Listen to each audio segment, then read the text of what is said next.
Alright, hey guys. Here we are, we're in the fur shed. So I can't show the skinning part of this because I'll get flagged, unfortunately. So I want to try to keep this channel open so kids can stay tuned. They don't need their parents, to sign them in or what have you. So I'm trying to keep this open. I'm going to give you a quick rundown of how I do skin them. I can't actually, I don't know why, it's the silliest thing, but if there's parts showing in the skull, they think I'm ripping apart the animal or whatever. It's silly. But, so I got this Weeby knife. Obviously, I'm not sponsored by them. I just got this at the it wasn't the Trappers Convention, it was the Minnesota Winters Meeting a few years ago. But I come about an inch up on the tail, I'll wring the tail all the way around, and I like having the tail attached to the hide, and I'll show that here in a little bit. Then I'll simply wring the foot, and I'll come up on a straight line to the middle of that tail. Just like that. I'll do that on each side, straight up, and then all you got to do is skin the muskrat down. They're really simple to do. Yeah, we're gonna get this rat skun up. The other three are already skun. This is the last one for tonight. Yeah, stay tuned. Okay, so my brother, he's in the fur shed here this evening. He's helping me out. He's learning how to skin up muskrats. He just got done with the last muskrat. If you want any more info on that skinning process, I know in the past 330 Maniac did have a skinning demo on there. So I believe the Meat Trapper as well has one. There's quite a few out there, but I just don't want to show it on here. Now, I'm going to flush it out, and I'm going to show you guys how to put it on the stretcher. Now, that being said, this is hide and muscle and fat. That's all there is here. I guess if people have a problem with that, well, then you probably shouldn't go to the grocery store. Me, being real. Because there's a whole lot of fat, there's a whole lot of muscle in the grocery store. So let's begin. So what I do is I use a dull knife. This isn't actually a knife from my grandpa. I don't know, got it years and years ago. It's as dull can be. So what I do is I just start up by this head. I don't know if you guys can see that here, but start up by the head and the ear. And I just take this dull knife and I just start pushing this meat down. There's quite a bit of meat up by the jaw. Just push it down. Okay. And I'll rotate it. My brother already told me he messed up on one leg,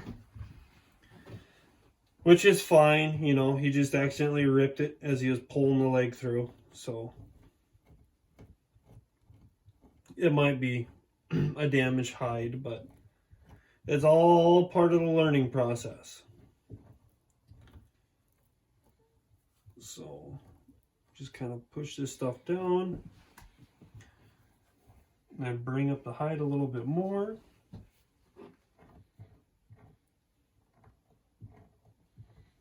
Push this. Clean it up around the leg a little bit. Just a little bit there. Come down past the leg. Push it away from the leg. I'm not doing anything really that special here, guys. Muskrats are pretty darn easy to do. All I'm doing is just working this down.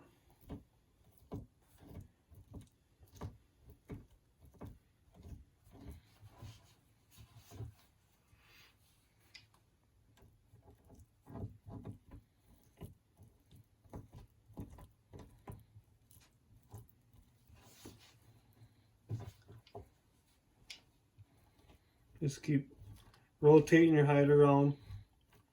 You want to evenly work all this off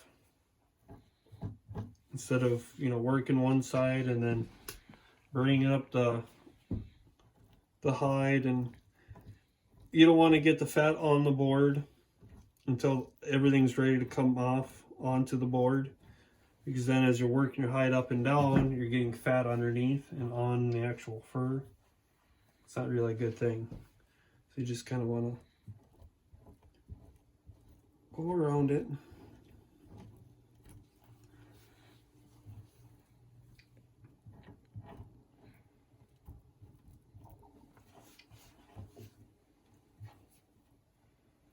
Oh, take some of that.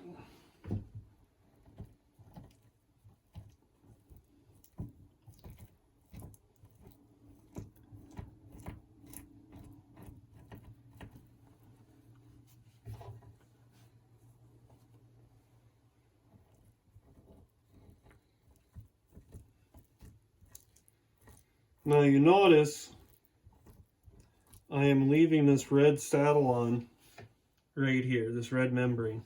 That stays on. That does not come off. It ain't gonna hurt the hide. The hide's gonna dry just fine. And they're thin hided to begin with, so you take that off. It just ain't good. You just leave it on.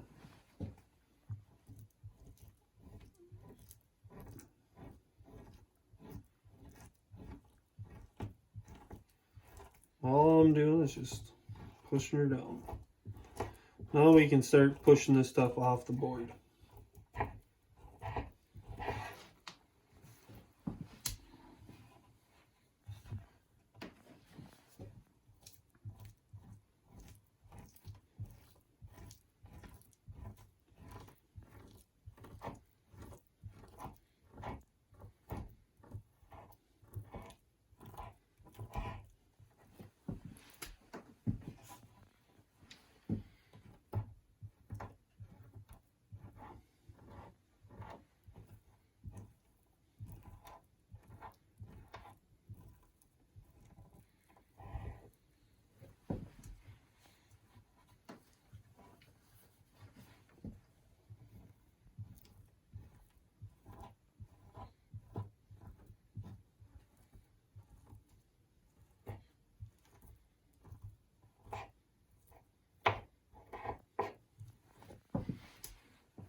Now I'm going to do is just spin it.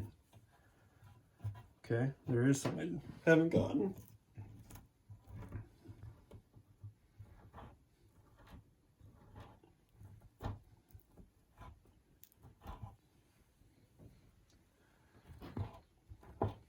If you get a little bit on your knife, you know, just keep cleaning off your knife. Keep your knife clean. That way you know it's constantly grabbing. Kind of gum up on you, you know, and then you won't be able to actually grab any more fat or meat. Okay. That muskrat is clean. As you can see, that red saddle still on there. That's what you want. He's totally clean. Now, what I'm going to do is really quick, I'm going to grab my scalpel.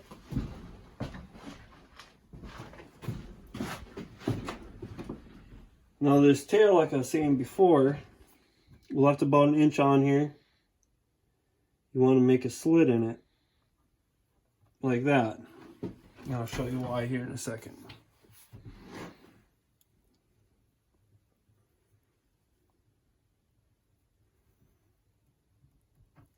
Just like that. Okay. Now let's go over here.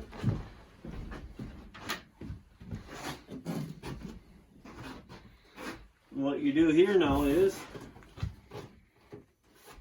actually I'll turn this way so you guys can kind of get in the light and see what I'm doing here. Put your muskrat on the stretcher.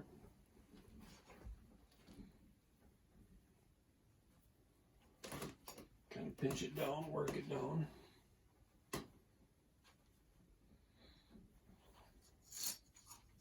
I use wire stretchers. I should probably be using wood because it probably would form a little better. But wire is what I got, and wire is what I use. Well, when you put them on here, you want to make sure you got the eyes and the ears squared up on the stretcher. Now, you don't need to do this, but I like doing it to try to keep that nose from flipping over on the stretchers. I put a clothes hanger clip right there. And then here, just like, that's why we put the slit in it, so I can grab on there. Muskrat's got a really thin hide, so I like using that tail because that tail's thick, so I can get a decent, you know, stretch out of the animal, or out of the hide. And I'll pull down on these sides, because that's what they're going to grade for size. Pull down on there, go down a little bit, pull down. Same thing over here. I'll actually grab on down in here and pull. And I try to keep both sides even, like that. Now she's fairly tight. Now the only thing left to do on here is on the belly side, down in here, you always have fat and a little bit of meat and whatnot. I'll take my scalpel. I don't know if you guys can see this, but I will take my scalpel, and all I'll do is I'll trim that stuff out of there.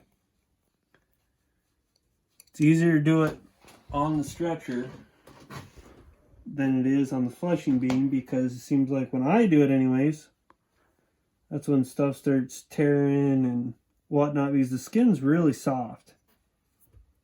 Really soft. Thin-hided.